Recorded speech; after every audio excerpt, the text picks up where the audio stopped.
All right, hello there, and welcome back to Food Chain Wars. I wanted to kick off this episode by actually just reading a headline that I've become aware of from several different sources. This is from the Dallas Express. So reading this here, it says, ButcherBox is a high-quality meat and seafood delivery service that just surpassed $600 million in revenue, a huge feat for a bootstrap business. CEO and founder Mike Salguero, I think I'm pronouncing that right, saw a problem with the way meat and seafood products are sourced, produced, and delivered, and created ButcherBox to help solve it. So I thought this would be fun for us because if you're new to the show, Blaine and I, in our family, we run a business called Seven Sons, which this entire show is all built around what are the lessons that we've learned along the way of building a successful multi-seven-figure farm-to-fork direct marketing business. So we're just basically sharing the lessons that we've learned. But here we also talk about some of the other people who are in the space, and we've referenced ButcherBox many times, I know, on this show. And to hear this number, 600 million, that surpassed what were some of my highest expectations. So we've been talking about and have been reacting to this for what it means for us, what it means for the industry. And we thought it'd be fun just to share that reaction with you guys and see what do you think of this as well. So that's kind of really where I want to start today, Blaine. I can see how somebody listening to this who's been listening for a long time, we've talked about at Seven Sons, how we've recently crossed that divide into an 8-figure business. There's other folks out there that I think are at similar places. You talk about White Oaks Pasture, and you can think of some other names that maybe fit in that box. And then you hear people like ButcherBox at numbers like this. I can see how people can get a little discouraged thinking about, especially if I'm kind of new trying to get into direct-to-consumer marketing and establishing a customer base, of whether or not, is there market share left, or did that window of e-commerce and going direct-to-consumer, has that window passed? What are your thoughts? Well, 600 million is a huge number. I remember when ButcherBox had their first Kickstarter campaign. They're brand new to the market. I forget what year they started, but it's 2015. Crazy. It's crazy. Yeah. They haven't been we started in 2000, and it's like... It is funny. I remember watching that Kickstarter campaign too, and it just kind of was... I don't know. I didn't think much of it, honestly. No, I thought, a subscription box, people can't control what's in the box. I'm like, this will never go. That's what I thought when the first time I saw that first year that they came out, and And that we were skeptic for years, even after they kind of saw some success. And I remember for a while thinking that subscription box feels like a fad that will fade. Yeah, it was popular for a while there. There was a box for everything, and you could basically subscribe your whole life away, and that felt like something that was going to pass, because when it came to your grocery, what you put in your freezer, that felt like a highly subjective thing that just changes throughout the year. Yeah, and ButcherBox, I think they adjusted to that, but ultimately never would have imagined 7 years later, 8 years later, 600 million. So to me, what that says to me is, you can look at it one of two ways. Oh, like you were saying, is it too late for me now? Is all the market share gone? What I think about is what ButcherBox has proven how big this market is. So if anything, it's proof that there is a lot of opportunity. They say you never want to get into a business without seeing other companies having success in that same market. You don't want to be the first one.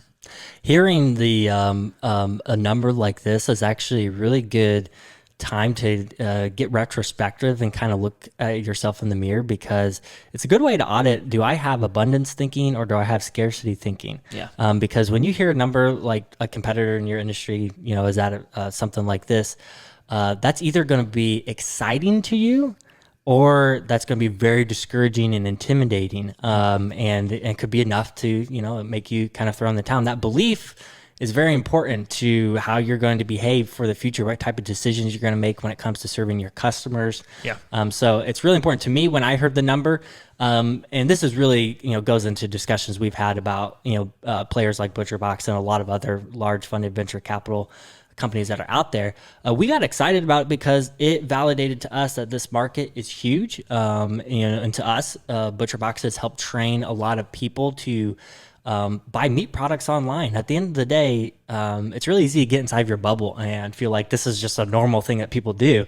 But I still talk to people all the time and tell them what we do and that we ship product with dry ice, and they're like, what? Wow, that's crazy. Yeah. And that's not normal for most people to think about buying frozen meat products online. So that's a major objection that you've got to get your customer, to, across that divide and try out for the first time. And when, someone like ButcherBox gets people to do that, there's just that many more people and consumers out there who are now used to, at least, they're over that objection. Yeah, for a certain amount of people, they've normalized buying meat through online. Yeah, so then now their next objections might be actually getting into the quality of, okay, where is this product coming from and stuff. And then that's the objections you want them getting to. That might be a trigger point that, they go looking for someone who's a little closer to their region, looking for someone like Seven Sons. And I know we've had, customers come to us from a lot of different places, but ButcherBox has been one of those. So this is exciting to us because it validates what we're doing. And you only need a very small percentage of that to make a business that you can be proud of. Yeah, and I think it's important to not make an excuse for ourselves and say, oh, ButcherBox must have had all this funding and they're actually going broke. They're just propped up by, venture capital.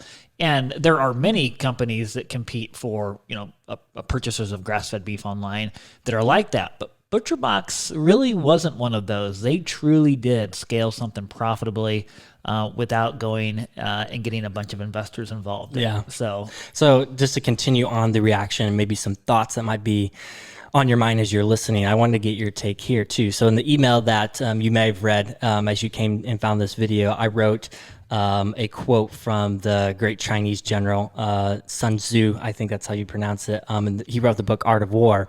In that book, he has a popular quote that says, if you know the enemy and know yourself, you need not fear the result of 100 battles. So what do you think about this? Because I know people who are in this world, like ButcherBox, can sometimes be controversial as far as, what their sourcing and stuff looks like. So, and I think anyone who's in business, they have a villain that they look at as, a villain that they're competing against. So that's my question for you. Do you feel like ButcherBox is that villain or the enemy and out there that we're competing against as a farm to fork producer going direct to consumer? Well, we already kind of talked about the fact that it's exciting to see what they've already done. I do not look at ButcherBox as the villain. Do they do things differently than what we do? Especially when it comes to sourcing, absolutely. But I don't look at them as the villain. I look at them as just an opportunity for us.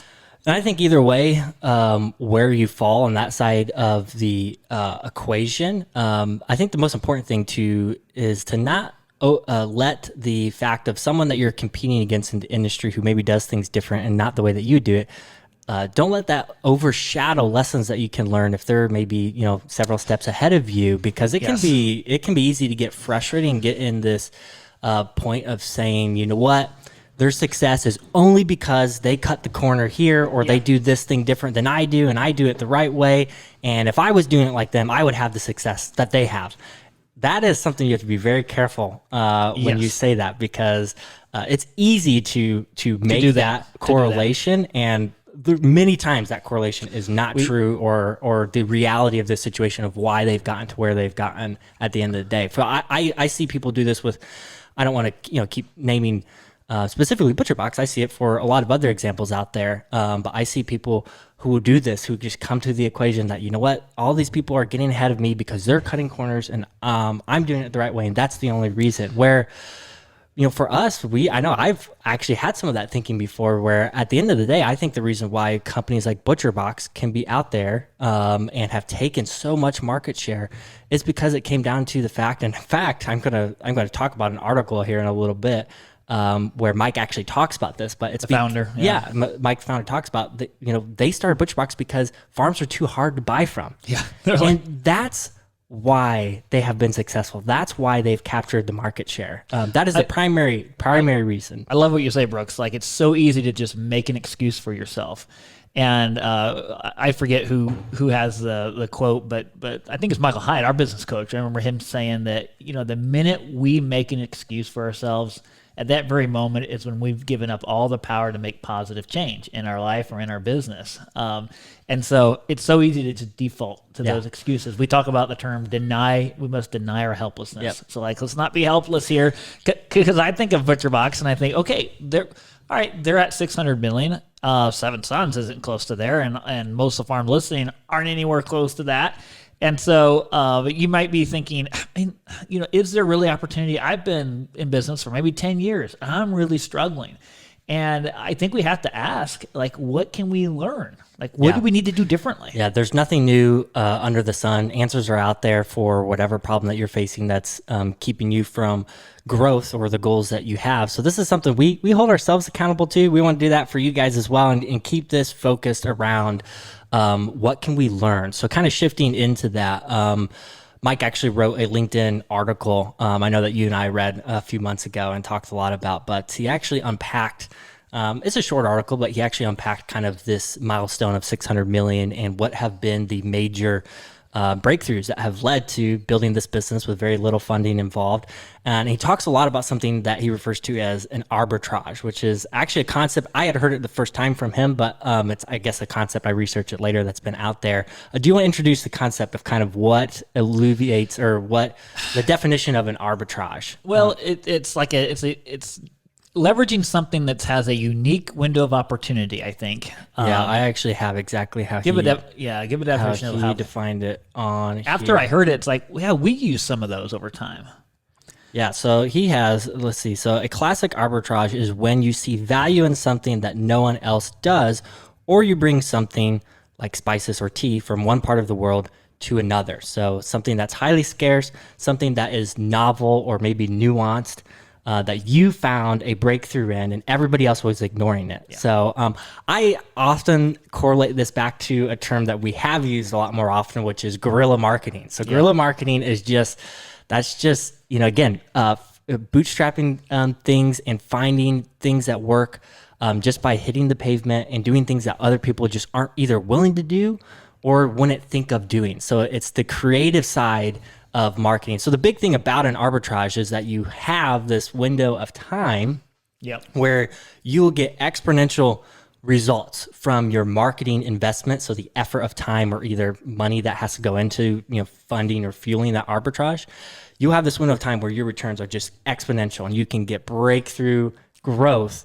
But it's usually a shorter window. That's what people will find out about it. That's the thing about an arbitrage is once it's literally the definition that makes an arbitrage is it's a nuance or something novel that most people overlook. But once they see, because they don't think there's value in it, but once they see there is value in it because you have shown them that, then that's when it gets saturated because a lot of people will flock to it. I mean, the internet is actually a really good example of this when you think about, okay, how did Amazon become Amazon and why isn't there a new Amazon that comes out, every year? The internet's better than it's ever been. Well, that's because the window of time to get and build a successful internet business, Amazon was positioned at the right window of time to make that happen. And there's always new opportunities for the next arbitrage. And so you look back and it's like, oh, I'm too late for all these, but there's always new ones coming about. That's the idea. That's what makes them so powerful.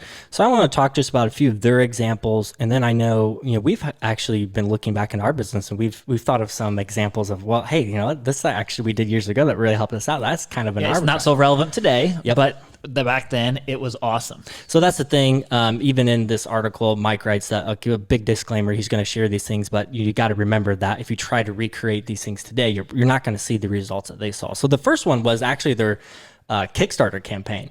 That, again, I was just completely overlooking at the time. They had a fancy video and stuff, and if you don't know what Kickstarter is, just head to the website. It's basically a crowdfunding. Yes, exactly. There's lots of them now. I think GoFundMe's one, but yeah, it's crowdfunding, basically a way for you to get some early investors from micro investors, people who are putting in $100 or $1,000. The thing about Mike when he started ButcherBox, he didn't even look at the crowdfunding platform Kickstarter as a way to necessarily get funding. I mean, he got funding from it, but he was really looking at leveraging that new platform, that up and coming platform, to get visibility with people.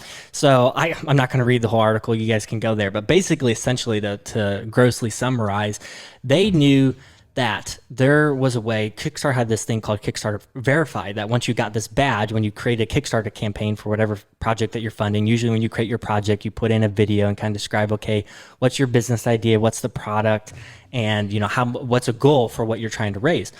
Well, if you got Kickstarter Verified, then that would position you on like Kickstarter's homepage in the top of your category, because they had different categories for like food and manufacturing and all sorts of different things on there. So they just observed Kickstarter for a while. And I think he had a previous startup that actually was like in the crowdfunding world or marketplace world. So he was kind of familiar with Kickstarter as a platform anyways. But they knew that this Kickstarter verified badge would be a way to help them get way more exposure from Kickstarter's audience versus usually the way a Kickstarter campaign works is you create your campaign and you send your audience there to try to get them to fund you.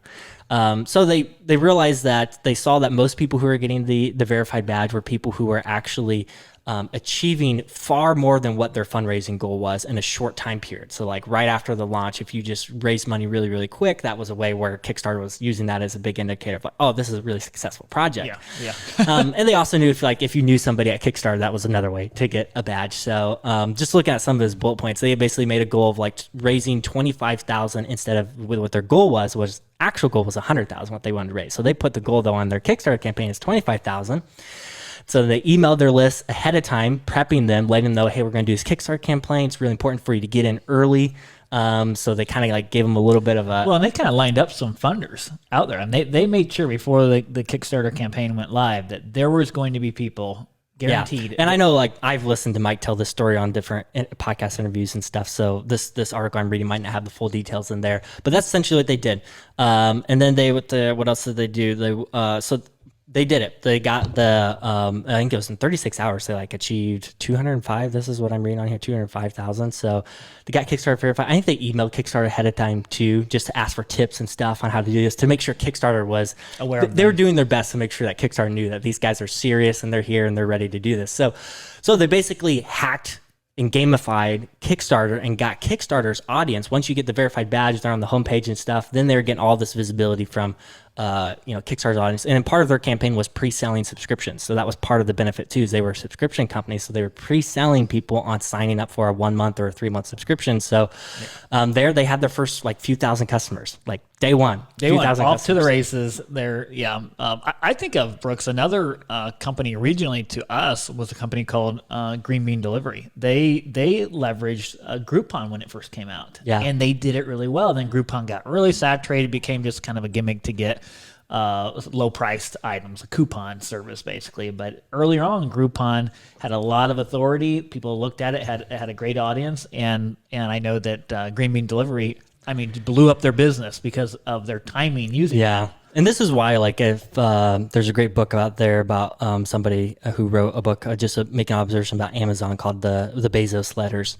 And one of the core tenets for Amazon is just constant experimentation, rapid experimentation. And that's why you have to keep experimenting with things, because arbitrages, they're hard to find and they don't last forever. So you always got to be looking. They say fail and fail fast. Fail fast. Yeah. So their second arbitrage that Mike writes about in the article was actually online influencers. So this is 2015, the Kickstarter campaign when they were getting started. So another thing that was happening around that time was the paleo movement and just online bloggers and people who were creating content around eating healthy and building audiences on new platforms like Instagram and social media and stuff.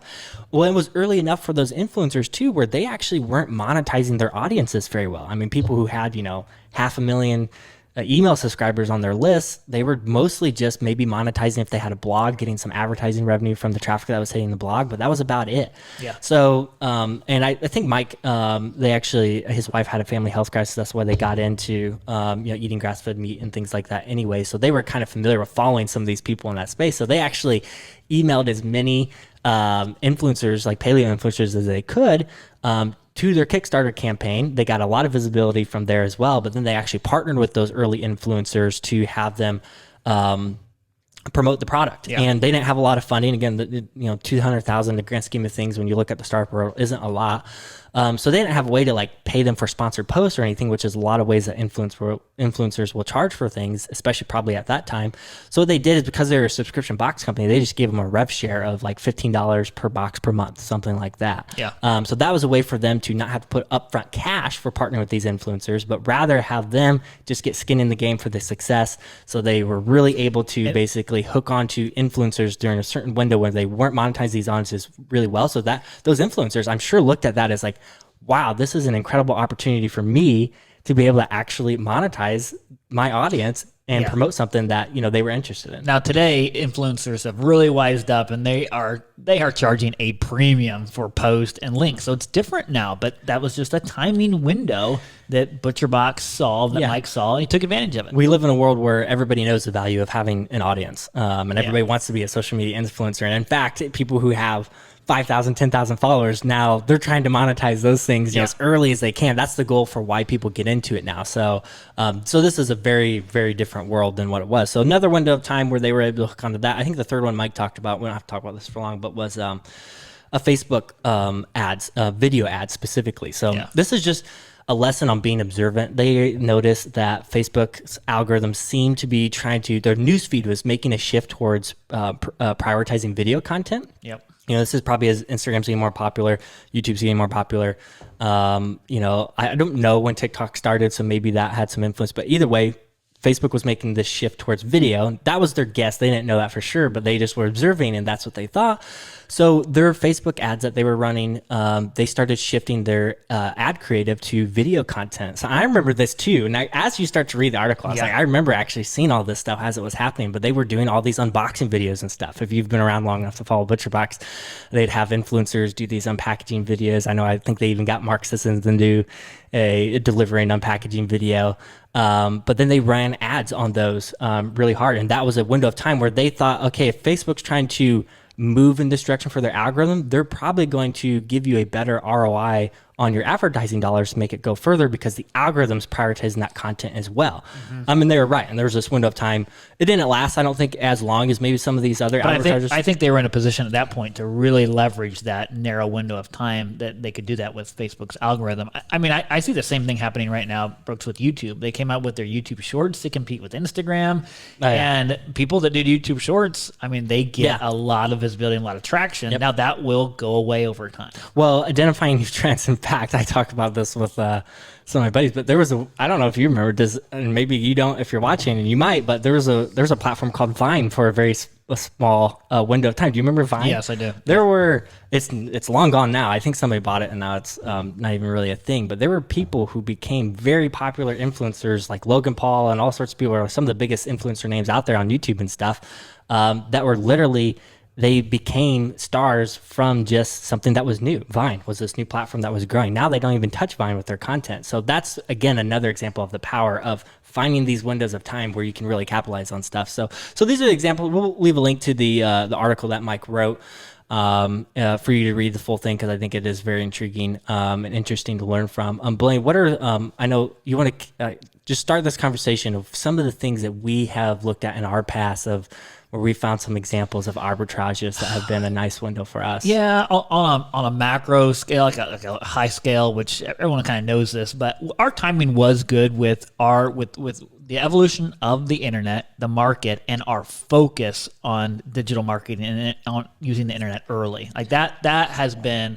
if we wouldn't have focused on the internet at the right time, it would be a different story. And that's the thing, if you're listening to this episode, why I really want you to take to heart what we're talking about here, because we didn't understand the concept of an arbitrage at the time. I think if we were recognizing that was something we were watching for, we would have tried to capitalize on what we're experiencing even more. Because I think about, some of our arbitrages, they were almost random happenstance. We didn't recognize that we were in one, and therefore we didn't really position to optimize and capitalize. But it was a big benefit. The timing that we got online, and the timing of just kind of grass-fed beef and those types of products starting to become more aware. And like there was a window of time where grass-fed beef wasn't offered in the grocery stores. Now it's almost in every grocery store.